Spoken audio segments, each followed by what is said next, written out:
자, 그러면 오늘 16강 수업을 진행하겠습니다.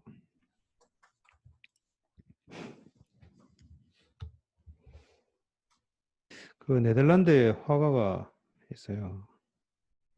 애셔라고 하는.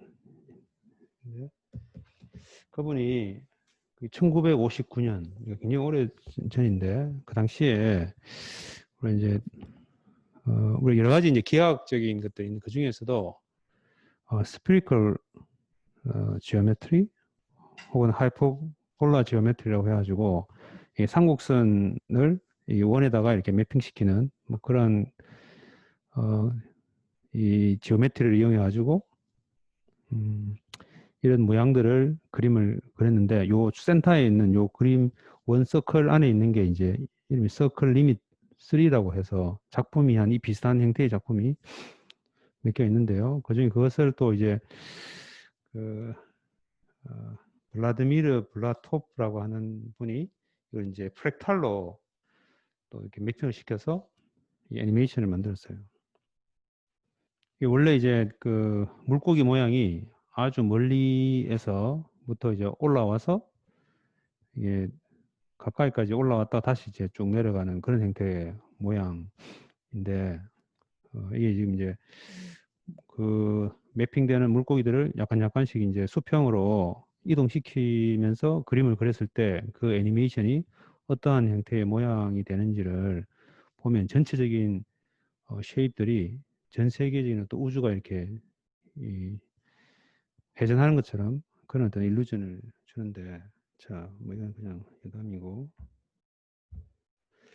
자, 우리 이제 지난 시간에 머신러닝 프로블럼에서 unsupervised learning으로 dimensionality reduction 그리고 이제 클러스터링에 대해서 우리가 배웠어요.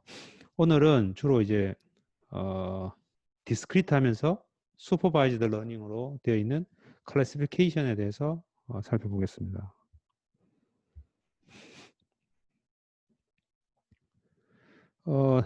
우리 지난 시간에 이미지넷에 대한 이야기를 했죠. 그래서 그 데이터들이 있는데 그 데이터 이미지들을 엄청나게 많은 이미지들을 1000개의 클래스 중에 어느 클래스에 속하는가라고 하는 어떤 그 문제 자체가 어떻게 보면은 오늘 하려고 하는 그런 클래시피케이션 문제의 대표적인 예라고 볼 수 있겠습니다.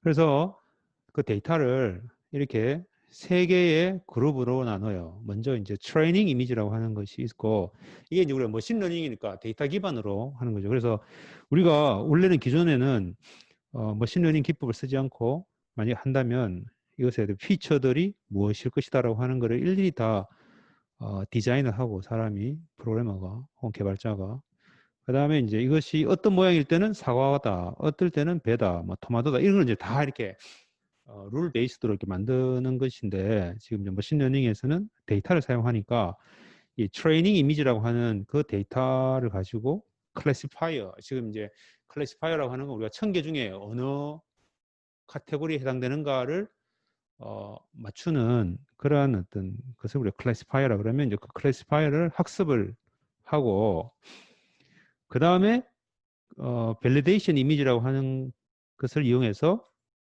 지금 이 방금 학습한 트레이너 클래시파이어가 얼마나 잘 맞추는가. 물론 이때는 이제 두 개의 데이터는 서로 달라야 되겠죠. 그죠? 그래서 밸리데이션 이미지를 가지고 해보고 지금 에러가 너무 많이 난다. 그러면 이제 또 모델을 튜닝하는 거죠. 그리고 여기에는 이제 하이퍼 파라미터라고 하는 용어가 있는데, 그 하이퍼 파라미터라고 하는 것은 이 클래시파이어에 사용되는 그런 여러 가지 어떤 파라미터들이 있을 거예요.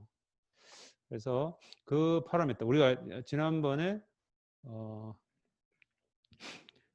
K-민즈 클러스터링 한다 그러면 그때 K가 어떻게 보면 하이퍼 파라미터일 수 있어요. 그죠?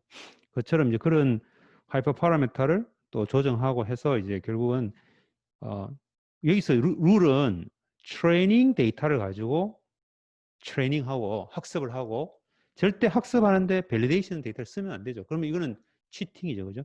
그래서 이제 한 후에 밸리데이션 데이터 가지고 검증을 해보는 거죠. 근데 이 말은 결국은 이렇게 하면서 하이퍼 파라미터를 튜닝하면 결국 우리는 밸리데이션 데이터도 쓴 게 되는 거죠. 어떻게 보면은. 그래서 이제 마지막으로 테스트 데이터가 있어요. 그래서 테스트 데이터에 대해서는 우리가 정답을 모른다고 가정하고 실제로 이제 한번 테스트 해보면 실제 이 클래시파이어가 얼마나 잘 작동하는가를 최종적으로 결정하게 되는데, 그래서 일반적으로 우리가 이제 그 연구자들이 어떤 클래시파이어를 만든다 하면 어떻게 보면은 이 세 개 데이터를 다 가지고 있지만 우리 스스로가 엄밀하게 트레이닝 데이터만 가지고 트레이닝하고 이제 밸리데이션 가지고 검증을 하는 정도만 하고 나중에 이제 테스트 데이터는 이제 우리 없는 어떤 새로운 데이터를 가지고 사용하는 거죠. 그런데 이제 그러면 트레이닝 데이터와 밸리데이션 데이터를 우리가 결정을 하고 나면 그러면 거기에 또 그 데이터에 아주 그 의존적으로 트레이닝이 될 거기 때문에 그러면 이제 트레이닝 이미지에서 혹은 트레이닝 데이터에서 밸리데이션 데이터를 랜덤하게 뽑는 것들을 했다가 그다음에 또 밸리데이션 데이터를 트레이닝 데이터에 넣고 또 다른 트레이닝 데이터의 어떤 데이터를 또 밸리데이션 데이터로 해가지고 서로 이렇게 크로스 체크 해보는 그런 걸 우리가 크로스 밸리데이션이라고 그렇게 하면 다양한 어떤 컨비네이션에 대해서 우리가 테스트를 해볼 수 있기 때문에 그래서 이제 트레이닝 데이터와 밸리데이션 데이터를 사용한다. 그런 개념을 여러분이 머신러닝에서 굉장히 기본적인 것이에요. 데이터를 사용하는. 자, 그래서 트레이닝하는 데이터가 있으면 그래가지고 우리 이제 이미지를 다루니까 이미지 피처를 뽑죠. 이미지 자체를 쓰는 게 아니고 이미지 피처를 뽑아가지고 그 다음에 이제 그에 대해서 얘는 사과다, 얘는 배다, 얘는 토마토다 뭐 이렇게 해서 이제 레이블이 있으니까 이게 슈퍼바이저니까 그죠? 그래서 이제 정답이 있고 그걸 가지고 이제 트레이닝을 하는 거죠. 어떻게 트레이닝 하는지는 이따가 배울 거예요. 그래가지고 나온 게 이제 트레인드 클래시파이어가 있을 거예요. 그럼 이제 그 클래시파이어를 가지고 실제 이제 테스팅하는 새로운 지금까지 트레이닝 셋은 없는 새로운 어떤 이미지를 입력으로 받아가지고 똑같이 트레이닝 할 때가 똑같이 테스트 이미지에 대해서도 똑같은 피처를 뽑고 그 다음에 이제 아까 trained 된 클래시파이어를 이용해가지고 똑같은 그 클래시파이어를 적용시켜서 우리가 원하는 prediction 결과를 얻게 된다.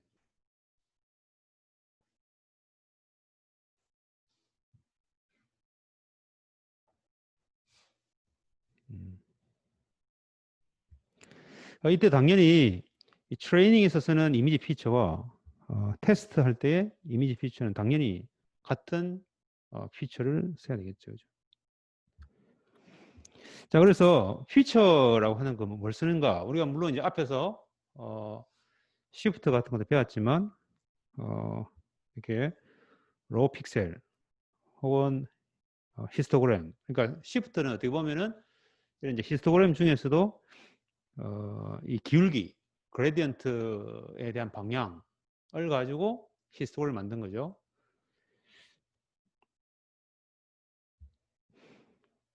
혹은 뭐 이제 이게 이제 왼쪽에 있는 게 로우 픽셀이고 오른쪽에 있는 것이 이제 히스토그램 형태로 바꿔가지고 이것을 이제 피처로 쓰는 거죠. 혹은 아니면 뭐 템플릿 같은 걸 쓸 수도 있어요. 그다음에 뭐 우리가 시프트 형태의 디스크립트해서 다양하게 우리가 피처들이 있어요. 자, 그래서 결국은 이제 원래 오리지널 이미지를 쓸 수도 있지만 어쨌든 거기서 뭔가 하나의 새로운 어떤 피처로 바꿔주는 어떤 그런 레프레젠테이션이 있을 텐데 그 레프레젠테이션은 어떠한 원칙을 가지고 있어야 되는가? 결국 그 모든 관련된 우리가 클래시피케이션 할 때 필요한 어떤 그런 모든 관련된 정보들을 다 포함시킬 수 있어야지 되겠죠. 그렇지 않고 뭔가 빠지면 그러면 그 정보를 안 쓰게 되니까 그 정보가 굉장히 크리티컬하게 클래시파이어에서 사용될 수도 모르기 때문에 우리는 일단은 모든 정보들을 다 캡처해서 쓰면 되겠다. 자, 그런데 이 커버리지, 그러니까 모든 정보라고 했는데 그 모든 정보라고 하는 것을 손상시키지 않으면서 되도록이면 피처의 개수가 줄어가지고 최소화시키는 게 좋겠어요. 그죠? 너무 또 많으면 또 결국 그 클래시파이어가 그걸 다 데이터를 써야 되니까. 그래서 그런 것들이 있고. 그 다음에 이제 그런 피처들이 여러 개 있다 그러면 그 각각의 피처들은 서로 독립적이어야 되겠다. 왜냐하면 이 피처에 사실 정보들이 다 있는데 또 새로운 피처를 또 추가했을 때 그 피처가 리던던트한 정보를 가지고 있으면 안 되니까. 그래서 인디펜던트한 그런 아이디어라는 피처들이 있어야 되겠다. 이런 세 가지의 어떤 룰을 가지고 이제 레프레젠테이션을 만들어요. 자, 그래서 이미지 피처에서 아까 좀 전에 봤던 그 과정을 거치게 되는데 여기서 이제 중요한 그러면 레이블은 어떻게 하느냐? 레이블. 그러니까 이미지 피처는 우리가 또 이제 뭐 어떤 피처를 쓴다 치고 레이블에 대해서 어떤 레이블을 우리가 표현할 것인가. 여기서 보면 결국 이제 그 인식하는 태스크에 따라서 달라질 거예요. 그죠? 그래서 여기서 우리가 이런 어떤 이미지가 있다 그러면 이 이미지에서 아, 얘가 오토바이다 라고 한다면 그 이제 오토바이라고 하는 그 레이블이 말 그대로 레이블이 되겠죠. 그죠? 그러니까 이게 슈퍼바이즈돼서 슈퍼비전으로 제공되는 타입이 뭔가 이런 거죠.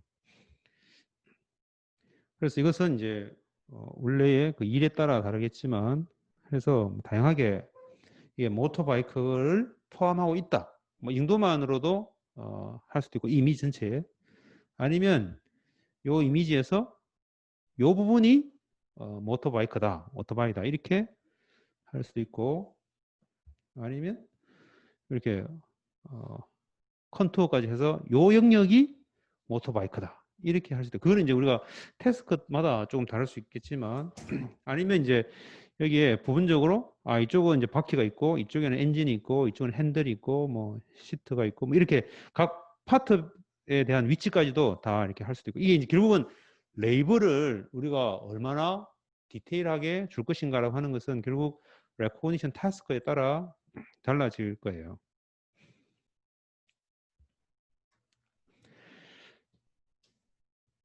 자, 그래서 실제로 이제 그 슈퍼비전의 스펙트럼 보면 아무것도 주지 않는 언슈퍼바이즈드부터 그다음에 모든 정보들 필요한 정보들을 다 주는 풀리 슈퍼바이즈드 있으면 그 중간에 이렇게 위클리 슈퍼바이즈드라고 하는 형태로 해서 우리가 적절하게 전체를 다 주지 않고 실제로 우리가 원하는 작업은 풀리 슈퍼바이즈드에서 제공되는 그만큼의 결과를 우리가 얻고 싶은데 입력하는 것 자체가 워낙 어려우니까 그리고 그런 레이블드 된 데이터들을 구축하는 것 자체가 너무 힘이 드니까 이렇게 조금 그 부분적으로만 주고 그 다음에 나머지 것들을 자동으로 처리할 수 있도록 해주는 뭐 그런 것들이 있을 수 있겠어요. 이 스펙트럼 사이에 어딘가로 주는 거죠. 그러니까 되도록이면 사실은 이제 적게 주면서도 우리가 많은 일들을 할 수 있도록 해주면 제일 좋겠죠. 그죠?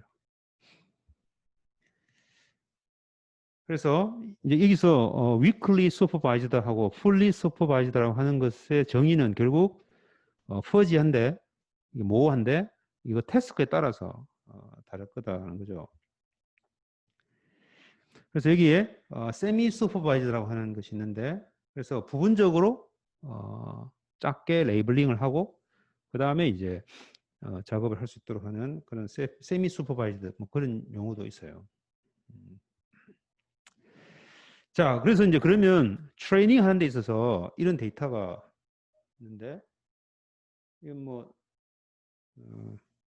실제로 현실에서는 존재할 수 없는 그런 거지만, 어쨌든 지금 여기 있어요. 이게 코코 데이터셋이라고 해서 이제 우리가 이 딥러닝이 굉장히 발달하게 된 것에 여러 가지 요소들이 있는데 그 중에 하나가 아마 데이터일 텐데 그 데이터가 미리 이것을 주면 이렇게 답이 나온다. 우리가 이미지넷처럼 그렇게 미리 다 이게 데이터를 딱 주고 그다음에 그걸 가지고 여러 가지 알고리즘으로 이제 컴피티션을 하면 정확하게 나는 몇 점, 나는 몇 점, 뭐가 더 좋다, 나쁘다는 걸 정확하게 우리가 판별할 수 있으니까 결국 그러면서 계속 컴피티션에서 새로운 어떤 알고리즘들이 나오고 방법들이 나오고 네트워크 아키텍처 나오고 이렇게 하는 것들이 어떻게 보면 딥러닝 AI 기술이 발달하게 된 요소 중에 하나거든요. 그러다 보니까 이제 어떤 작업을 하게 되면 그 작업을 레이블링을 해서 슈퍼바이즈드 러닝으로 어떤 일을 하고 난 이후에 그것을 또 공개시켜 가지고 다른 사람도 그 데이터를 가지고 한번 해보도록 하는 것들이 우리가 오픈 소스만큼이나 오픈 데이터로 이런 것들이 광범위하게 우리 지금 이런 학문적인 발전을 도모하는데 많은 도움을 줬어요. 그래서 이거는 이제 마이크로소프트에서 코코 데이터셋이라고 해가지고 굉장히 다양하게 쓰는데 그 중에 이제 레이블은 뭔가 하면 위에 있는 것처럼 이렇게 텍스트 형태로 돼 있어요. 그래서 이거 이제 한 여기는 5개의 레이블이 있는 거죠. 그래서 이 안에 이렇게 아이콘으로 코끼리가 있고 사람이 있고 뭐 여기 뒤에 의자가 있으니까 의자가 있고 이런 것도 있고 이렇게 이제 이런 텍스트 문장으로 있을 수도 있고 뭐 이렇게 이제 레이블이 되어 있어요. 근데 이제 제일 첫 번째 있는 그걸 가지고 구글에서 이미지 서치를 해보면 뭐 굉장히 다양한 이런 것들이 나와요. 그러니까 이게 아주 이렇게 완벽하지 않다는 거죠, 그죠?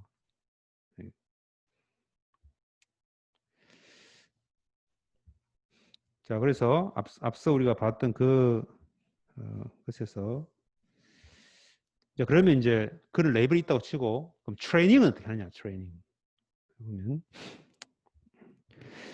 트레이닝은 결국 이제 머신러닝의 기본적인 프레임워크에서 사과를 딱 주면 얘는 애플, 토마토를 주면 토마토, 소를 주면 카우 이렇게 이제 출력을 나오도록 할 때 우리가 피처도 있을 것이고 그 이미지의 피처를 가지고 어떤 함수를 거치고 났을 때 우리가 원하는 결과, desired output이 나오도록 이 애플을 만드는 과정이 결국은 트레이닝이 되겠죠. 그렇죠? 그래서 여기에 X라고 하는 것은 이제 인풋 이미지, 로우 이미지가 될 수도 있고 아니면 아까 봤던 것처럼 이제 피처가 될 수도 있고 이미지 피처를 입력으로 주고 그 다음에 이제 prediction 펑션 혹은 클래시파이어의 F를 거쳤을 때 나오는 아웃풋 레이블이 있는데 이때 우리가 슈퍼바이즈드라고 하는 것은 X1을 주면 Y1, XN을 주면 YN 이렇게 해서 이제 N개의 레이블된 트레이닝 셋이 주어졌을 때 우리는 새로운 데이터는 고려하지 않고 지금 현 시점에서는 트레이닝만 하니까 이때 X1을 줬을 때 F를 거치면 우리가 원하는 Y1이 나와야 되는데 Y1이 안 나올 수도 있죠. 이 F가. 그래서 그 에러, 프리딕션 에러를 최소화시키는 펑션 F를 만들어가는 그 과정이 결국 이제 트레이닝이다. 그래서 우리가 원하는 것은 F를 찾는 거예요. F. 그죠? 그래서 XI와 YI 각각에 대한 페어가 다 주어져 있고 그것에서 F가 결국 X1을 주면 Y1, X2를 주면 Y2 이렇게 해서 완벽하게 트레이닝 데이터를 줬을 때 그 우리가 원하는 그란 트루스의 정답을 만드는 F를 찾을 수 있을 텐데 그것은 우리가 지난 시간에 배웠던 nearest neighbor라고 하는 것이 그렇죠. 왜냐하면 자 우리가 이제 데이터가 있는데 데이터가 만약 100만 개 있으면 그 100만 개의 데이터를 다 저장하고 있으면서 그 100만 개의 데이터에 중에 하나가 입력이 되면 그거 가장 가까운 걸 찾아라 그러면 결국은 그 100만 개 중에 실제 트레이닝하는 그 데이터가 나오겠죠. 그럼 그 나오는 데이터에 미리 저장되어 있는 레이블을 출력시키면 그러면 완벽하게 에러가 없는 그런 데이터가 되겠죠. 그게 이제 하나의 어떤 클래시파이어가 될 수 있겠죠. 그렇게 이제 에러가 0인 것도 만들 수는 있어요. 그런데 이제 문제는 그 100만 개의 데이터를 다 저장하고 있어야 되니까 그 클래시파이어는 굉장히 메모리가 많이 드는 헤비한 그런 것이 되겠죠. 자, 그 다음에 문제는 이제 이렇게 해서 트레이닝을 했지만 물론 밸리데이션에서 이 검증을 해볼 수 있겠죠. 그죠? 혹은 테스팅에서 테스트는 이 XU라는 것은 한 번도 우리가 보지 못했던, 지금까지 보지 못했던 새로운 데이터 XU가 들어갔을 때 우리가 원하는 YU가 나오는지 결국 그 이제 테스트 해보는 거죠. 그래서 이제 에러가 얼마나 있는가를 측정하게 되겠습니다. 자, 설명하는 과정에서 잘 이해가 안 되는 부분이 있으면 언제든지 질문을 하도록 합시다. 자, 그래서 이제 그러면 우리가 이미 너무나 잘 알다시피 시험을 칠 때 질문을 하면 그에 대해서 답은 이거야 이렇게 하는 게 아니라 여러 개 중에 하나를 고르는 거죠, 그죠? 지금 클래시피케이션이라고 하는 것은 그래서 여러 개 중에 결국 하나의 클래스를 선택하면 되는데 일반적으로는 두 개의 클래스 중에 이게 뭔가 얘가 X가 이 두 개의 클래스 중에 무엇인가를 찾는 그런 투 클래스에 대해서 하나를 찾는 그런 형태의 것들로 만들어질 수가 있다 이죠. 그러면 이 말은 무슨 말인가 하면 피처가 있어요, 그죠? X라고 하는 것은 이제 피처죠. 그럼 피처가 만약에 2차원 공간, 2차원 벡터다. 그럼 2차원의 X축, Y축에 해당되는 그 2차원의 한 점이죠. 피처라고 하는 것은. 그럼 그 피처들이 있으면 이 피처는 클래스 1번이야. 이 점은 클래스 2번이야. 그래 결국은 이제 이 전체 공간을 결국은 클래스 1번과 클래스 2번의 공간으로 나누는 문제예요. 이렇게 결국은 알겠죠? 그래서 여기 보면 이제 decision region이라고 하는 것으로 인풋 공간을 인풋 스페이스를 나누는 거죠. 근데 나눌 때 그 나누는 경계 그걸 우리는 decision boundary라고 한다. 그래서 피처의 스페이스, 피처 공간에서 쫙 나눠가지고 이쪽은 클래스 1번, 이쪽은 클래스 2번 이렇게 이제 나누는 문제다. 이렇게 이해를 하면 되겠어요. 자, 그래서 nearest neighbor 아까 이야기했는데 nearest neighbor는 트레이닝을 할 때 에러가 하나도 없는 완벽한 클래시파이어를 트레이닝 할 수 있죠. 왜냐하면 여기에 있는 트레이닝 하는 데이터가 입력이 되면 거기서 가장 가까운 애가 뭐냐라고 하면 바로 자기 자신일 거니까 그 자기 자신이 한 데이터가 주어지면 그 데이터의 레이블이 파란색이다 혹은 빨간색이다 이렇게 이제 출력을 하니까 완벽해요. 그런데 여기서 테스트 이그젬플 하나 딱 들어오면 이거는 지금까지 보지 않았던 거기 때문에 여기는 없죠. 없으니까 nearest neighbor classifier라고 하는 것은 새롭게 들어온 이 샘플과 가장 가까운 애가 어느 건가? 물론 가깝다라고 하는 것도 우리가 혹은 비슷하다, 시뮬레리티를 어떻게 측정할 것인가라고 하는 것은 또 다른 이슈고 어쨌든 그것이 있다면 그 피처 공간상에서 그래서 이제 가장 가까운 애를 찾아가지고 얘가 제일 가까우니까 얘는 파란색이야. 내하고 가장 가까운 애가 파란색이니까 나는 파란색이다. 이렇게 하는 거죠. 그래서 fx라고 하는 애는 x에서 가장 가까운 example, 트레이닝 example의 레이블이 답이다. 이렇게 이제 하는 것이 nearest neighbor classifier가 되겠어요.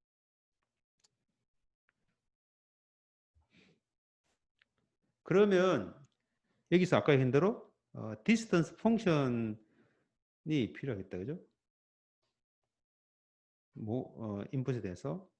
그래서 가깝다라고 하는 거 어떻게 정의할 것인가. 그 다음에 이 트레이닝 할 필요도 없어요. 그냥 이 데이터 전체를 가지고 있으면 되니까. 그런데 그러면 이 디시전 바운드리가 어떤 모양이 되는가를 보면 만약에 지금 요 점은 파란색이요, 빨간색이요? 예, 파란색이래요. 그러면 조금 더 이쪽으로 가서 이 점은 파란색이요, 빨간 점이에요?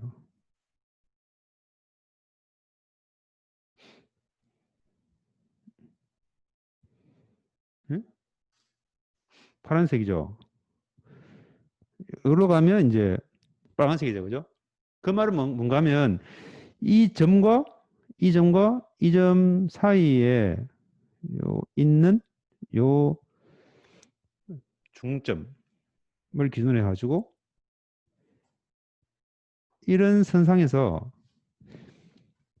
이쪽은 파란색, 이쪽은 빨간색이죠. 그런 식으로 모든 것들이 다 그렇게 될 거예요. 그러면 그 다음에 있는 이 파란색과 빨간색을 보면 또 이렇게 되겠죠. 근데 이제 이 라인과 좀 전에 있던 이 라인이 있으면 이쪽은 다 파란색이고 이쪽은 다 빨간색이니까 이 라인과 이 라인 이렇게 쓰겠죠, 그죠? 그럼 얘하고 얘도 이렇게 되고 얘하고 얘도 이렇게 되고 이렇게 해서 이제 하다 보면 결국 그러니까 얘와 얘의 중간에 해당되는 이걸 기준해서 이 점까지는 이걸 쓰고 뭐 이렇게 이제 공간을 전부 이 반으로 나누는 거죠. 그러니까 이런 거를 우리가 기하학에서는 브로너이 다이어그램이라고 하는데, 근데 이제 조금 다시 이제 가서 만약에 이렇게 디시전 리전을 결국 이제 이렇게 나눠 가지고 리전 1번, 리전 2번, 리전 3번. 근데 이게 이제 결국 조금 전에 봤던 이 공간에서 nearest neighbor는 내 한 점을 기준으로 해서 그 샘플 한 점에서 주위에 어떤 점까지를 이 nearest neighbor 클래시파이어를 돌렸을 때 네 점으로 오는가 영역을 찾는 거예요. 그래서 예를 들면 이 점에 대해서는 요 점에 대해서는 보면 이 점과 기준으로 해서 여기, 그다음 이 점을 기준으로 해서는 여기, 이 점 기준으로 해서는 여기 이렇게 되니까 요렇게 요렇게 요렇게 돼서 이쪽에 있는 건 전부 다 이 점에 해당되는 것으로 오겠죠, 그죠? 불러주겠죠, nearest neighbor에. 그러니까 이렇게 이제 영역을 이렇게 항상 나눌 수가 있다. 다만 우리가 이제 관심 있는 것은 파란색이냐 빨간색이냐의 이슈이기 때문에 사실은 얘들은 뒤에 있는 애들은 영향을 못 미치고 요 가까이에 있는 빨간색과 가까이에 있는 파란색 점들이 주로 이제 영향을 미치겠죠. 어쨌든 그러니까 nearest neighbor는 그렇게 영역을 이렇게 나눌 수가 있대요.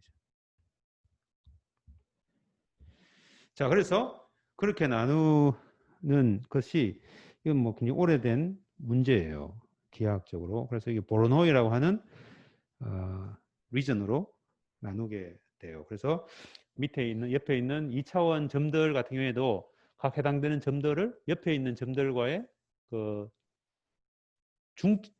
중선이라고 그러나? 그러니까 이제 그렇게 나눠 가지고 다 파티션 하는 거죠.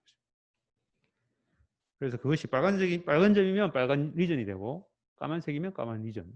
3차원도 되고 뭐 아니면 n 차원에서도 이렇게 나눌 수가 있을 거예요.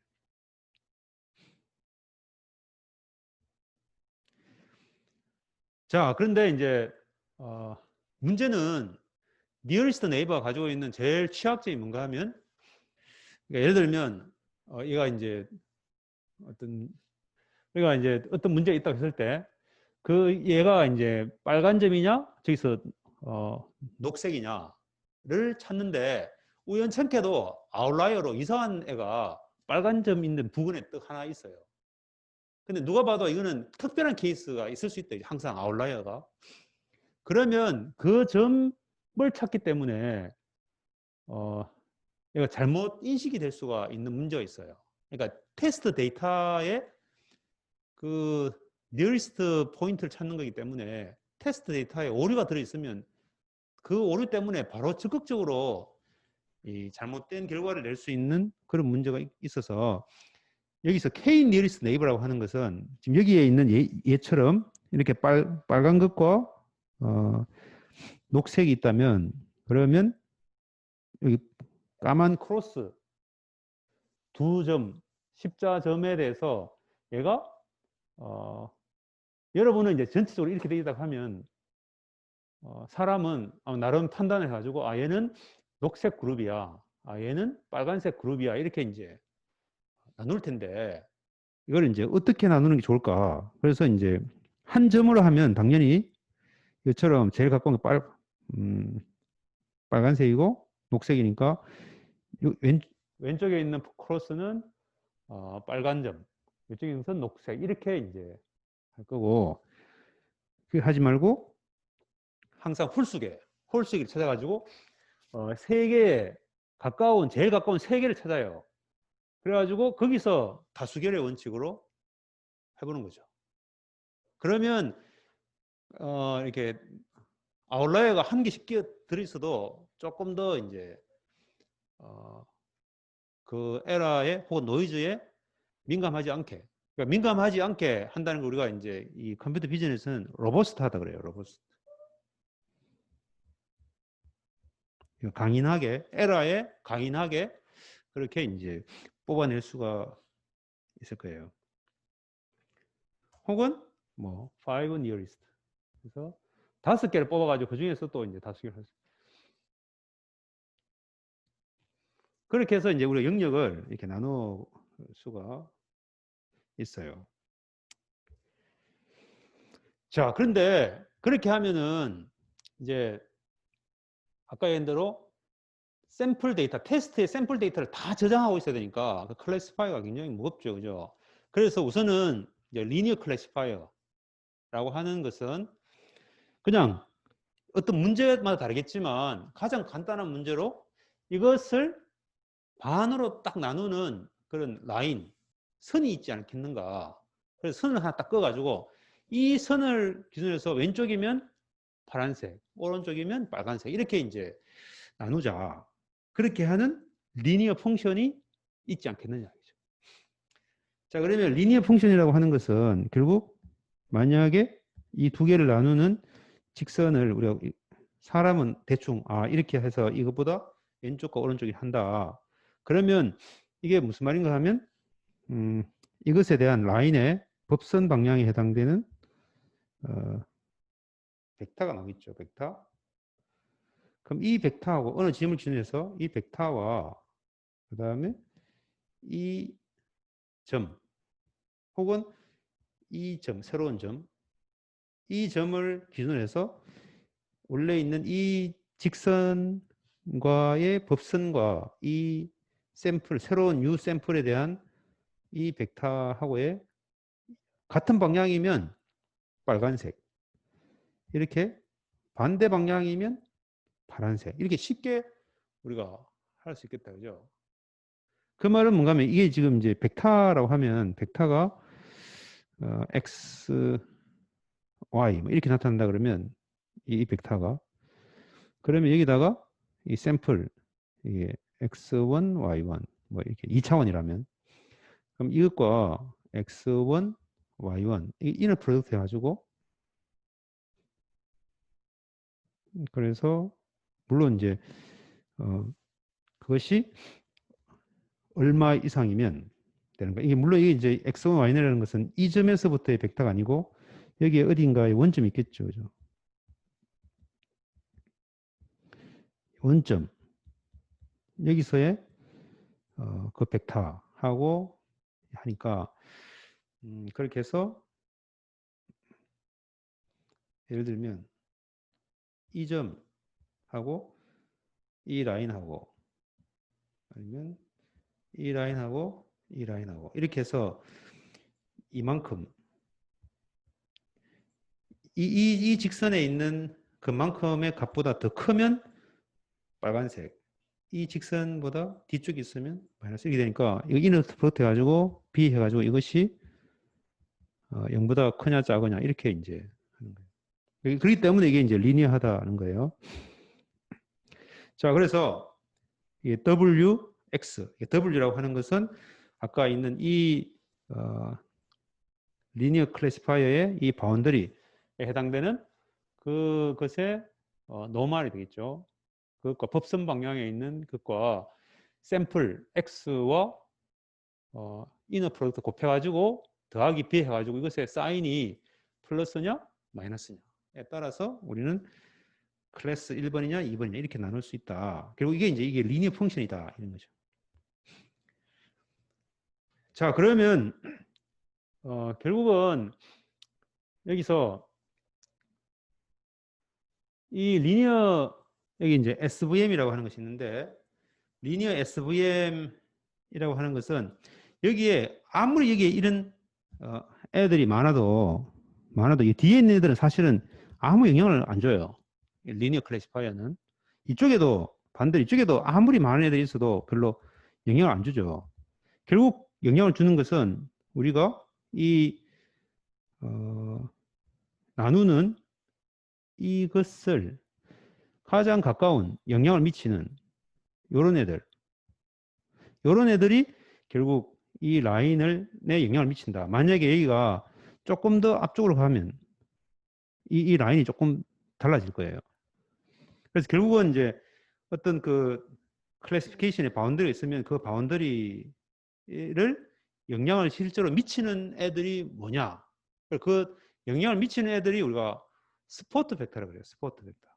그래서 이게 스포트 벡터고 그 스포트 벡터를 이용한다고 해서 이 스포트 벡터 머신이라고 이름을 이상하게 지어가지고 근데 이제 이게 머신러닝 기법에서 한동안 가장 효과적이면서 쉽게 문제를 클래시파이하는 막강한 것으로 우리가 앞에서 지금까지 한 두 가지 배웠죠. 해리스 코너 디텍터 배웠고 또 뭐 배웠죠? 캐니 엣지 디텍터 배웠죠. 그죠? 그리고 또 하나 또 더 배웠어요. 이거 보니까 벌써 하나 더 배웠는데 시프트 배웠죠. 각각 지금 이야기하는 것들은 다 그쪽 분야에서 그 해당되는 그 개념에서 가장 지금은 그보다 더 좋은 것들이 많이 있지만 그 당시에는 가장 각광받는 알고리즘으로 했듯이 리니어 클래시파이어에서 가장 효과적이라고 보고 많은 시스템들이 기반으로 만드는 게 바로 리니어 SVM이에요. 자, 그래서 그러면 우리가 2차원 상에서는 이렇게 되지만 훨씬 더 고차원에서는 3차원에서는 어떻게 될까요? 3차원에서는 평면이 되겠죠. 그죠? 그 플레인이에요, 플레인. 그러면 4차원일 때는 우리가 사실은 그림을 그릴 수가 없어요. 4차원 이상일 때는. 그래서 우리는 그것을 그냥 하이퍼플레인이라고 해요. 하이퍼플레인. 그러니까 2차원에서는 직선이 사실 1차원이에요. 2차원 공간상에 그러니까 3차원 공간상에서도 직선이 있겠죠. 이게 3차원 상에 있는 직선이지만 우리는 떨어지면 안 됩니다. 미안합니다. 그 1차원으로 표현이 되는데 3차원 상에서 피처 공간에서 플레인 2차원이죠. 그러니까 하이퍼플레인은 n차원에서 하이퍼플레인은 n-1차원으로 만들어진 그건 기하학적인 어떤 프리미티브인데 우리는 3차원만 넘어가면 우리는 어떻게 표현할 수가 없어요, 말로. 그렇지만 여러분이 그냥 개념적으로 막 이런 공간이 있는데 그걸 반 딱 파티션 해가지고 이렇게 구분할 수 있다 정도로만 개념을 잡을 수밖에 없어요. 하이퍼플레인이. 근데 어쨌든 우리는 이 고차원의 x와 t라고 하는 걸 곱해가지고 그 법선 방향의 t를 곱해서 어떤 b만큼 더해서 그것이 0이냐 플러스냐 마이너스냐 이렇게 해서 이제 구할 수 있다. 그죠? 그런데 이렇게 하는 t라고 하는 것은 무수히 많을 수가 있어요. 그냥 거기다 그냥 계속 곱하면 되니까 값을. 그래서 그를 녹음해가지고 최소화되는 것을 이제 찾아서 문제를 풀게 된다. 그래서 이제 우리가 이제 SVM, 리니어 SVM에 대해서 깊이 있게 우리가 다룰 수는 없어요. 지금 우리 지금 이 수업에서는. 그렇지만, 이런 것들이 있을 수 있다. 그죠? 근데 이제 여기서 뭐, 이제 하나의 개념은 이런 식으로, 이런 애가 여기에 갑자기 들어오면, 아웃라이어로 들어오면 나눌 수가 없죠. 그래서, 그러면 어느 정도는, 에러를 포함시켜 주자. 거죠. 앞에서는 완벽하게 나눈다고 했는데 이제 조금 에러를 포함시켜 주는 거죠. 그래서 예를 들면 이게 이제 여기 아까 했던 T라고 하죠. 이 하이퍼플레인의 노멀 법선 방향. 그러면 이쪽 빨간색 점들이 다 이걸 기준으로 해가지고 이걸 기준으로 해서 이쪽에 있는 애들은 다 그냥 0이에요. 에러가 0인데 그리고 이쪽에 있는 녹색 점들은 다 에러가 제로죠. 근데 이런 애들은 에러가 있죠. 그래서 이 에러는 여기서부터 멀어질수록 그 거리만큼 에러를 포함시켜주면 되겠죠. 그래서 그걸 우리가 힌지 로스라고 하는데, 힌지 로스라고 하는 것은 우리가 이걸 기준으로 해서 보면 여기서부터 거리가 떨어지면 떨어질수록 에러가 요 점에서는 0이고, 그러니까 이렇게 보면 이 점에서 보면 이쪽은 0인데 에러가 0인데 이쪽으로 가면 갈수록 값이 이렇게 증가된다. 이게 이제 우리가 문 열 때 보면 이렇게 저걸 힌지라고 그러죠.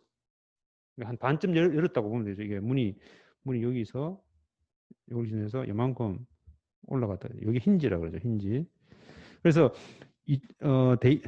벡터가 값이 이쪽에 있으면 0이고 이쪽으로 가면 리니어하게 증가시킬 수도 있고 아니면 또 다른 펑션을 쓸 수도 있어요.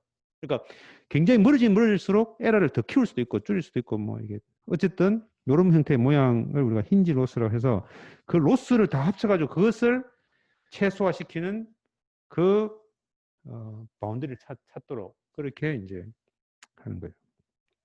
상세한 내용은 여기서 멈추겠어요. 자, 그래서 이제 우리가 어떤 데이터셋이 linearly separable 하다. 그러니까 이제 그런 하이퍼플레인을 찾아가지고 딱 정확하게 딱 나눌 수 있다. 그러면 아주 해피한데 그렇지 않다면 지금처럼 여기 두 번째 있는 것처럼 이렇게 있으면 물론 부분적으로 우리가 에러가 있으면 에러들 포함시키도록 해서 그리고 소프트 마진이라고 그러는데 그래서 그만큼은 허용을 시켜주는데 어쨌든 최소화시키는 그 바운더리를 찾으면 되는데 그게 너무 많다면 그러면 에러가 어떻게 하더라도 에러가 많았기 때문에 우리가 원하는 그 바운드를 찾기 어려워요. 그럴 때는 어떻게 하는가 하면 이렇게 원래 1차원 데이터였다면 그걸 2차원으로 바꾸면 이렇게 나눌 수 있는 기준이 생긴다.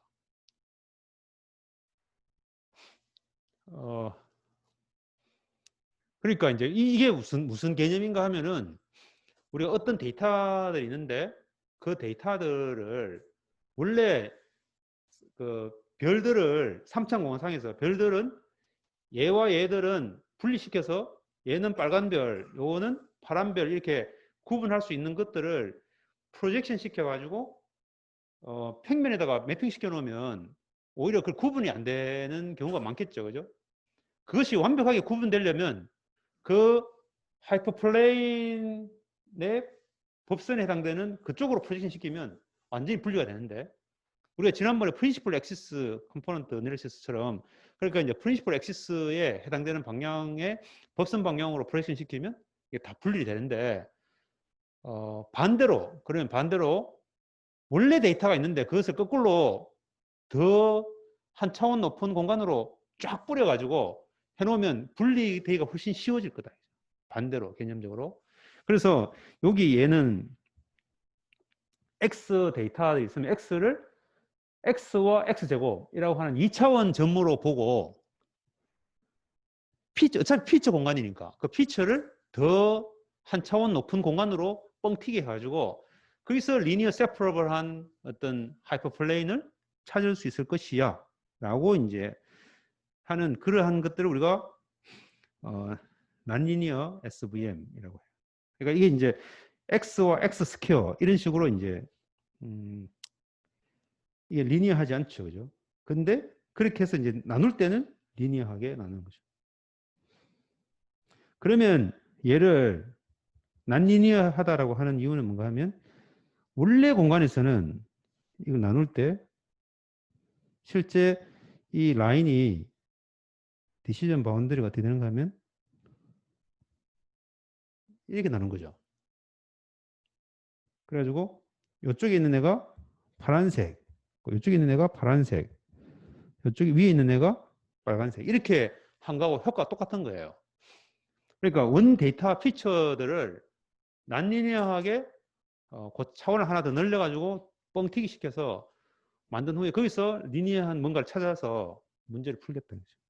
그럼 어떻게 하냐? 이게 뭐 여러 가지가 있는데 그래서 어쨌든 우리는 예를 들면 지금처럼 이런 서클 안에 포함되어 있는 애가 있고 서클 바깥에 있는 점들이 있다 그러면 그러면 이제 여기서 거리가 얼마 이상 되는 안에 있는 애들은 빨간 점, 바깥에 벗어나면 파란색 이렇게 되지만 이것을 구별하는 것은 이제 먼이라고 하는 그러니까 거리라고 하는 디스턴스의 제곱으로 이렇게 되지만 이거를 거리에 따라서 G값을 하나 만들어 가지고 거리에 따라서 높이를 원에서부터 거리로 이렇게 한 차원을 더 만드는 거죠.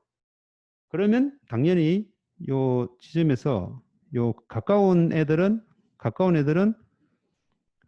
여기 이 플레인 밑에 있고 그보다 벗어난 애들은 전부 위로 뜰 거니까 그래서 이렇게 이제 세퍼러블한 걸 찾을 수 있다. 이게 이제 난리니 SVM의 기본적인 개념이에요. 자, 그런데 그러면 이거를 이제 모든 점들을 전부 다 그렇게 이제 어떤 파이라고 하는 펑션, 아까 여기처럼 파이라고 하는 펑션으로 다 보내가지고 거기서 문제를 풀어야 되는데 그 파이라고 하는 것이 복잡하다면 이게 문제가 어려워져요.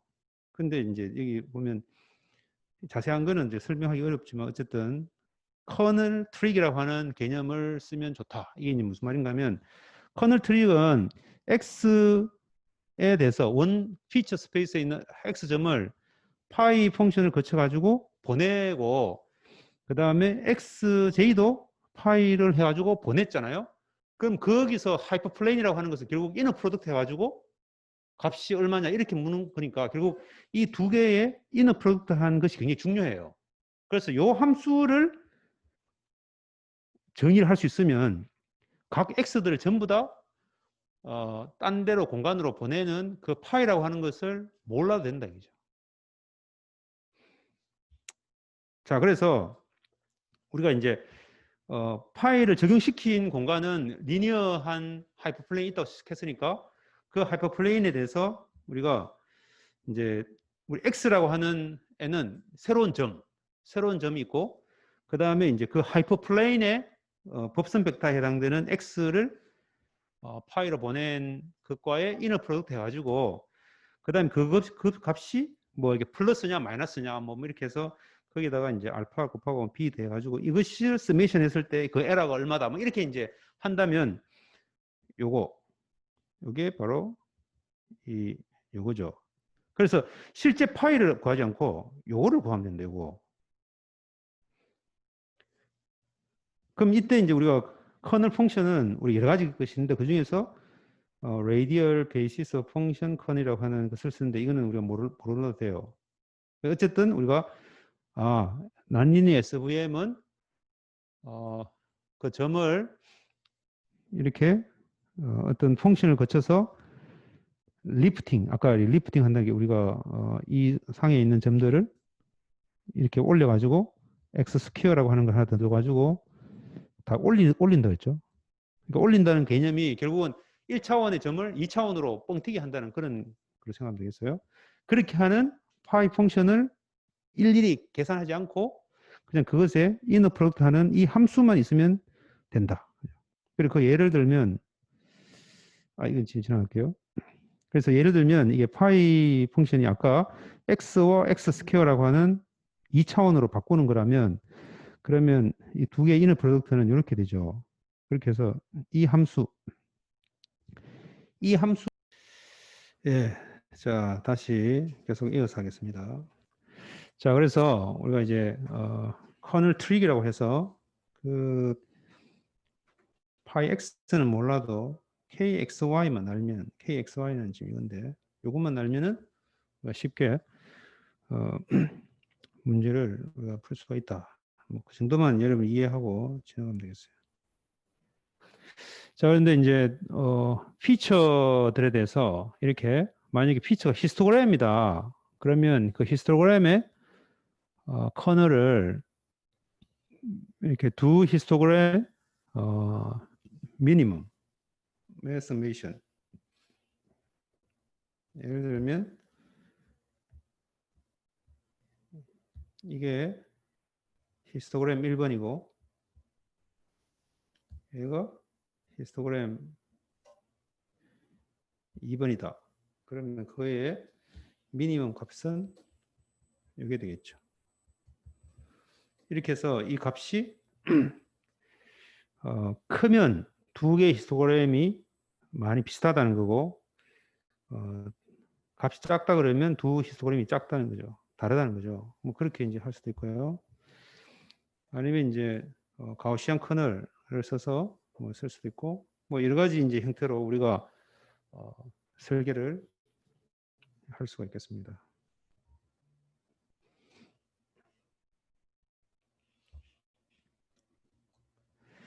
자, 그러면 이제 두 개 클래스는 이제 이렇게 하면 되는데 멀티 클래스 같은 경우에는 어떻게 하느냐 이게.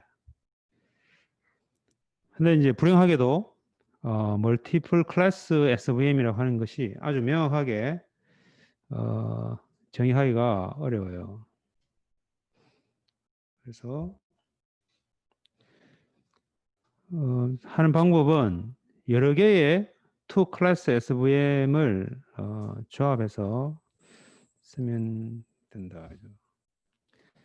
그래서 만약에 이제 클래스가 10개 있으면 10개의 투 클래스 SVM을 쓰면 되는데 하나와 전체 다른 거다 해서 SVM 하나 만들고 또 두 번째 클래스와 나머지 다 해서 만들고 세 번째와 나머지 다 이렇게 해서 이제 n개의 one versus others 해서 이제 트레이닝하는 그런 방법이 있을 수 있고 근데 그렇게 하면 이제 하나와 다른 나머지 전체라고 하는 것이 데이터 샘플 자체가 크기가 다르니까 뭐 좀 뭐 어려움이 있다면 이렇게 하면 훨씬 더 성능은 좋아지는데 굉장히 그 SVM을 많이 해야 돼요. 그러니까 원 vs 원인데 그래서 결국은 각각의 클래스 페어에 대해서 얘가 1번 클래스냐 2번 클래스냐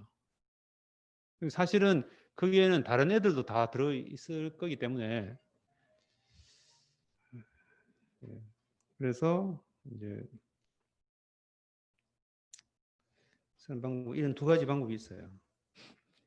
자, 그래서 SVM의 장점은 앞서 이야기한 대로 SVM이 워낙 파퓰러하게 쓰다 보니까 이거 관련된 패키지들이 공개되어 있는 것들이 많아서 여러분이 쉽게 구현이 우리가 가능하겠다는 거고 그 다음에 아까 얘기한 대로 이제 커널 베이스드의 그런 프레임워크 자체가 아주 파워풀하고 플렉스블하게 우리가 활용이 될 수가 있어요. 그래서 실제로 SVM이 웬만한 어떤 그런 그 머신러닝 알고리즘에서 클래시피케이션에서는 아주 프랙티컬하게 잘 작동이 된다. 그래서 아까 우리 보면 알다시피 결국 스포트 벡터라고 하는 그 바운더리를 구분하는 그 몇 개만 있으면 되기 때문에 그죠? 아이디얼하게는 그래서 샘플이 작더라도 우리는 쉽게 클래시피케이션 바운더리를 만들 수 있고 나머지 이제 새로운 테스트 데이터가 들어오더라도 언제든지 작동이 될 수 있겠다. 그죠? 근데 단점은 이게 멀티 클래스 SVM에 대해서 구현하기가 어렵다. 그래서 투 클래스 SVM을 막 조합해야 되는 그런 문제가 있다는 거고. 그 다음에 이제 트레이닝 타임이에서 이런 커널들에 대한 것들을 하려면 앞서 본 것처럼 우리가 이게 각 해당되는 샘플들의 사이사이에 대한 커널들을 다 정의를 해야 되기 때문에 그래서 커널 밸류에 대해서 모든 example 페어에 대한 커널 밸류에 대한 매트릭스를 구해야 되는 그런 게 있어서 트레이닝 타임에서 시간이 많이 걸리는 문제가 있어요.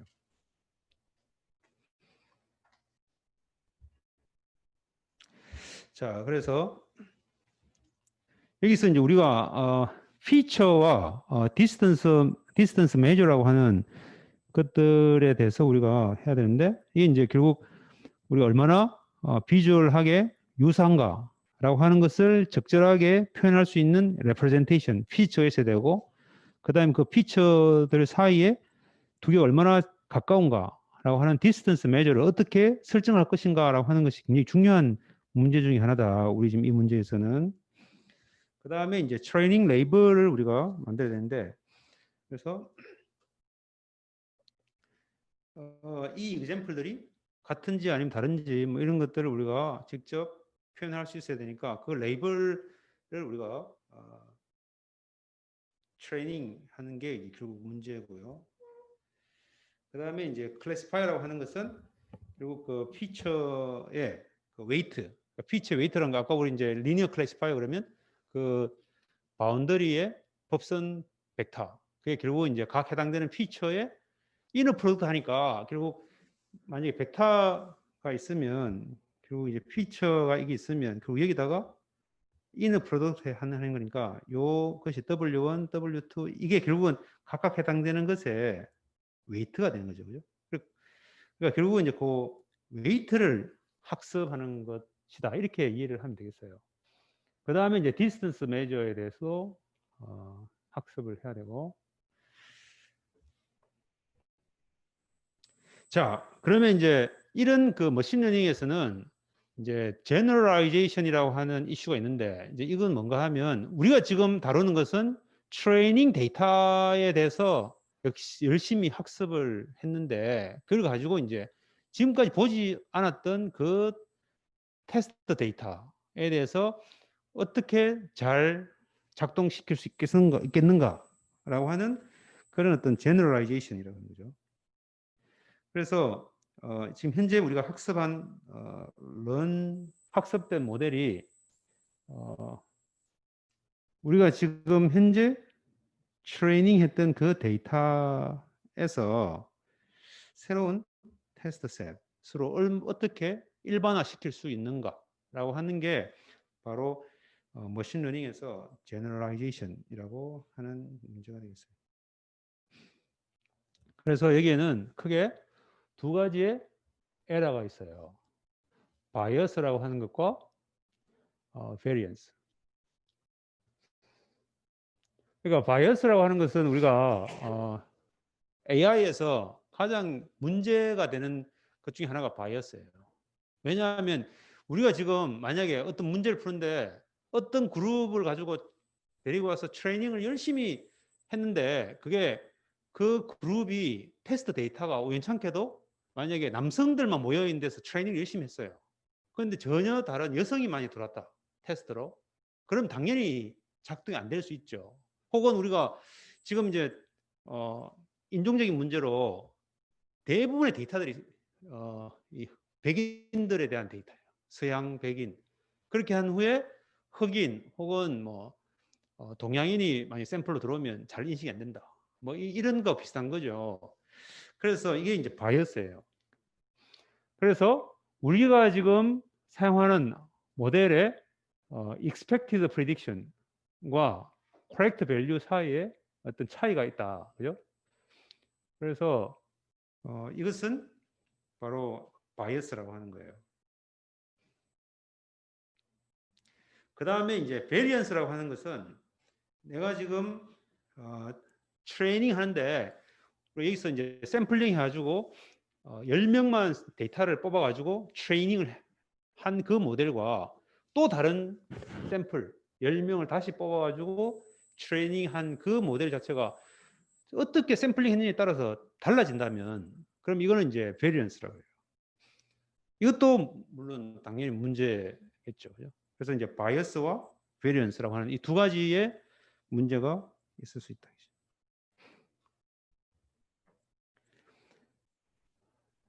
자, 그래서 이 바이어스와 베리언스는 트레이드 오프라고 하는 관계가 있다. 이게 이제 보면 이제 로우 바이어스에 로우 베리언스는 가장 좋아요.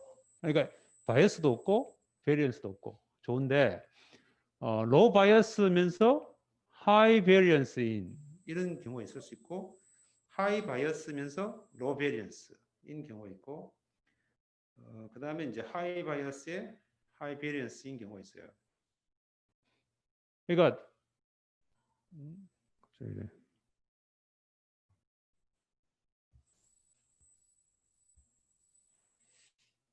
뭐 여러 가지 없네요. 그래서 바이어스는 accuracy를 이야기를 하고 그다음에 이제 variance는 precision을 이야기해요. 우리 여러분 이제 뭐 군대 갔다 온 친구들은 뭐 0점 조정하고 비슷한 그런 개념인 거죠. 하나는 총인 문제라 가지고 잘 맞는데 옆으로 빗나간 거 그게 이제 바이어스고 총은 좋은데 내가 계속 손이 떨리고 이래가지고 쫙 이렇게 이 표적이 분산되어 있으면 이제 하이 베리언스예요.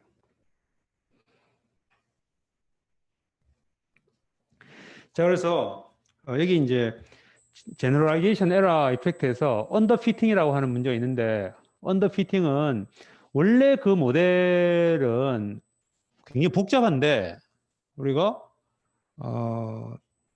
이것을 아주 간단한 모델로 표현을 한다. 예를 들면 이제 이건 굉장히 간단한 예제인데 빨간 점들이 쭉 있는데 이게 우리가 보면 이제 아이디얼하게는 녹색 그린 커브로 해가지고 2차 곡선으로 바운드를 나누면 잘 피팅이 되는데 이것을 라인으로 피팅을 하면 이게 이제 언더 피팅이라고 그래요. 그러면 얘는 데이터를 어떻게 쓰든 이게 이제 하이 바이어스인데 샘플을 어떻게 쓰든 이제 베리언스는 항상 똑같아요. 어떻게 쓰든. 그래서 그리고 트레이닝 에러가 커요. 아무리 지금 이걸 트레이닝을 잘해도 에러가 많이 생기고 테스트도 당연히 에러가 많이 생겨요. 이제 그런 성질이 있고 오버피팅이라고 하는 것이 있는데 일반적으로 우리가 오버피팅이 문제예요. 왜냐하면 모델이 심플하지 않거든요. 딥러닝에서는 그 자체가 이제 오버피팅이라고 하는 것은 데이터 자체가 작을 때 이런 문제 생기는데 이 데이터에 완벽하게 잘 맞도록 막 이렇게 돼 있어요. 그래서 모델 자체가 너무 복잡하면 데이터에 비해서 그러면 이 데이터를 최대한 수용할 수 있는 그런 파란색 커브를 만들 수가 있다. 그죠? 그러면 새로운 데이터가 들어왔을 때 그 이상한 그런 점들의 커브 상에 있지 않은 다른 어떤 점이 들어와도 에러가 많죠. 그래서 트레이닝 에러는 낮은데 테스트 에러가 높은 그런 문제가 있어요. 이 경우에는 바이어스는 낮아요. 바이어스는 낮는데 왜냐하면 이제 에러가 적으니까 그렇지만 하이 베리언스라는 것은 데이터를 어떻게 샘플을 하느냐에 따라서 저 모델 자체가 완전히 달라지기 때문에 그때마다 값이 달라지죠. 그래서 이제 하이 베리언스.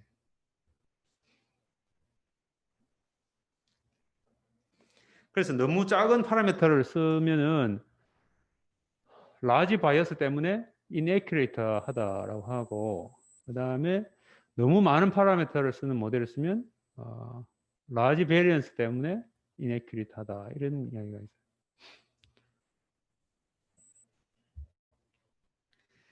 자, 그래서 우리가 이제 모델의 복잡도를 점점점 키우면 그러면 이제 트레이닝 에러는 점점점 줄어들어요. 모델을 복잡도를 키우면 키울수록 왜냐하면 그 데이터에 잘 맞도록 되기 때문에 근데 이제 트레이닝 샘플들이 딱 고정되어 있을 경우에는 테스트 에러는 이렇게 계속 모델 복잡도를 높이다 보면 테스트 에러도 쭉쭉 줄어들다가 어느 순간에서는 더 크게 에러가 증가되는 경우가 있어요. 이게 바로 이제 오버피팅 되는 그런 위치가 될 거예요. 어쨌든 이 사이를 우리는 generalization error라고 그렇게 얘기해요.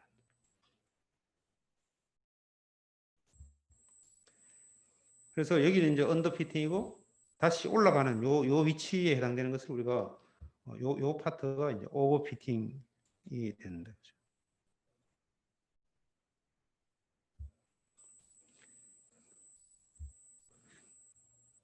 자, 그리고 데이터가 많을 경우에는 모델 복잡도를 높이다 보면 그 트레이닝 example의 개수만큼에 대해서 우리가 어느 정도까지는 계속 다운되다가 이제 모델 복잡도를 더 높이면 오버피팅이 돼서 에러가 다시 조금 올라가겠죠, 그죠? 근데 트레이닝 example이 워낙 작으면 결국 오버피팅 되는 요 위치가 여기서는 여기고 여기는 여기죠. 그래서 트레이닝 example이 작으면 처음부터 약간만 내려가다가 다시 더 올라간다 이제 트레이닝 에러가. 그래서 이런 형태의 것들이 있어요. 그래서 우리가 어떤 데이터가 얼마나 많은가, 충분한가, 혹은 아니면 모델이 적합한가 이런 걸 할 때는 이런 바이어스와 베리언스, 트레이닝 에러와 또 테스트 에러의 어떤 유형을 보고 우리는 판별할 수 있어요. 그래서 이게 언더피팅이고 이게 오버피팅인데. 그 다음에 트레이닝 사이즈에 대해서는 결국 이제 만약에 복잡도를 딱 고정시켜 놓고 트레이닝 example들을 계속 키우면 당연히 트레이닝 에러는 커지죠. 왜냐하면 약간이라도 에러가 있을 텐데 데이터가 엄청나게 많으니까 트레이닝 데이터가 많으면 에러가 조금 있는 것들이 누적되니까 결국은 리니어하게 조금 증가되겠죠. 그렇지만 테스팅은 데이터가 많을수록 더 완벽한 모델을 찾았을 거기 때문에 에러는 테스팅 에러는 줄어들어요. 그렇지만 그 사이에 갭은 항상 있죠. 그게 바로 제너럴라이제이션 에러예요. 그죠? 그러니까 제너럴라이제이션 에러가 없을 수는 없어요. 왜냐하면 우리가 지금 테스트하는 것과 트레이닝 하는 것과 테스트하는 것은 다르기 때문에. 자, 우리 이제 조금 남았으니까 조금 더 하고 마치겠어요. 자, 그래서 우리가 이제 클래시피케이션이라고 하는 문제는 크게 두 가지 방법이 있어요. 디스크리미네이티브와 제너레이티브. 디스크리미네이티브는 실제 그 데이터에 대한 성질은 우리가 모르고 어쨌든 이 디시전 바운더리만 어떻게든 잘 구해놓자라고 하는 거예요. 그래서 학습하는 것은 요걸 학습하는 거예요. 그래서 입력 데이터가 X일 때 그 Y의 확률을 최대한 높이도록 하는 거죠.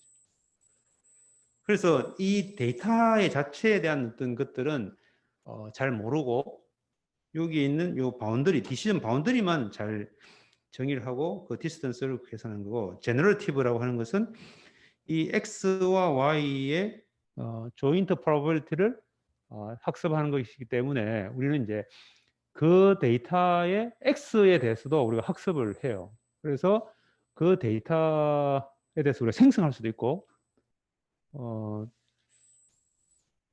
그것에 대해서 또 우리가 클래시피케이션도 가능하고, 그렇게 하는 것이 우리의 제너러티브예요. 그래서 디스크리미네이티브는 굉장히 효과적인 반면에 그 데이터에 대한 X에 대한 정보가 없어요. 단지 이제 판단을 할 수 있는데 클래시피케이션을. 그래서 이렇게 디스크리미네이티브 방법이냐 제너레이티브 방법이냐 이렇게 크게 두 가지로 나눌 수 있어요. 클래시피케이션에서. 그래서 디스크리미네이티브 모델은 데이터로부터 그냥 레이블을 바로 프리딕트하는 거죠. 그래서 이게 yes냐 no냐 혹은 파란색이냐 빨간색이냐 뭐 이런 거고, 그 다음에 이제 심플 바운더리, 리니어하다든지 이런 것에 많이 쓰고, 그래서 로지스틱 리그레션, SVM, 부스티드 디시전 트리, 그러니까 이제 머신 러닝 알고리즘 굉장히 다양한 것들이 있는데 그 중에서 이런 것들이 다 디스크리미네이티브 모델에 포함이 된다. 그래서 데이터를 모델링 하는 것보다 데이터에서 그냥 레이블을 프리딕션 하는 게 훨씬 쉽기 때문에 그래서 그렇게 쓰는 거고. 근데 제너레이티브 모델은 데이터와 레이블을 둘 다 표현을 하는 거고요. 그 다음에 이제 이게 이제 바운더리가 아니고 조인트 프로버빌리티를 쓰기 때문에 컨디셔널 인디펜던스와 프라이어를 뭐 쓴다. 이게 이제 뭐 베이지언 네트워크 뭐 이런 것들이 있어요. 나이버 베이스 클래시파이어도 있고. 이제 그러다 보니까 이제 이 데이터를 가지고 만약 모델을 만들면 이걸 가지고 이제 또 새로운 퓨처 프레딕션은 어떨 것이다라고 하는 것을 우리가 만들어내서 프리딕션 할 수도 있고 그래요. 자, 여기에 굉장히 다양한 머신러닝 기법들이 있는데 최근 들어서는 이게 이제 딥 컨볼루셔널 뉴럴 네트워크 뭐 이런 것들로 다 대체되고 있는 그런 상황이에요. 왜냐하면 이제 컴퓨테이션 파워가 점점 좋아지고 데이터가 많고 그렇기 때문에 굉장히 복잡한 그런 모델을 쓸 수 있도록 그렇게 되어 있어요. 자, 그래서 여기에 그래서 머신러닝을 사용한다는 것하고 그다음에 그 중에서 어떤 특정 러닝 메소드를 선택할 것인가로 봤을 때 그 어떤 특정 러닝 메소드를 쓴다는 걸 선택하는 것보다 더 중요한 건 결국 머신러닝 기법을 쓴다는 것 이게 중요하다 이런 이야기예요.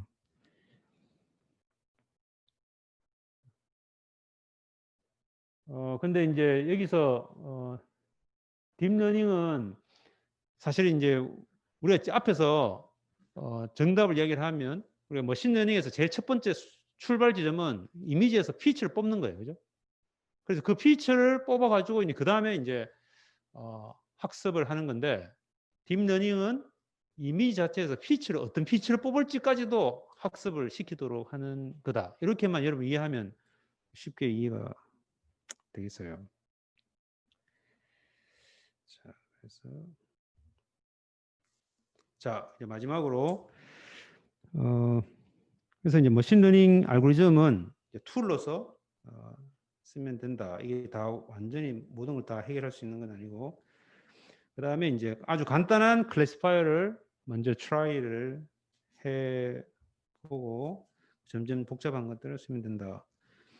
그 다음에 이제 간단한 피처를 가지고 복잡한 클래시파이어를 쓰는 것보다는 피처를 굉장히 복잡한 걸 쓰고 간단한 심플 클래시파이어를 쓰면 된다. 이게 이제 결국은 딥러닝으로 넘어가는 것의 기본적인 개념이에요. 그러니까 딥러닝에서는 굉장히 복잡한 어떤 과정을 거치면서 그것들의 피처들이 그 뉴럴 네트워크에 다 이렇게 포함이 되어 있어요. 그래서 마지막 단계에서는 아주 간단한 클래시파이어를 가지고 분류를 하거든요. 그렇기 때문에 바로 이게 지금 어떻게 보면 이제 딥러닝이 가지고 있는 방향성이라고 보면 되겠다.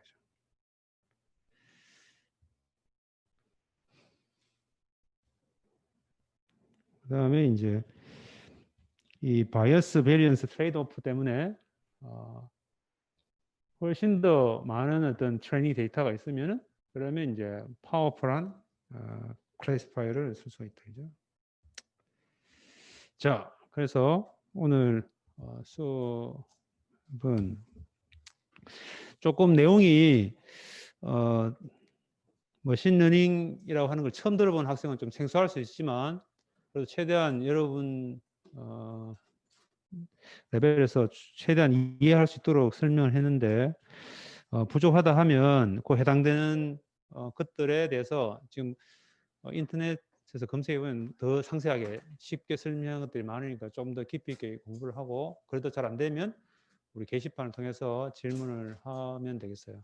자, 그러면 오늘 수업은 이것으로 마치겠습니다. 네, 수고했습니다.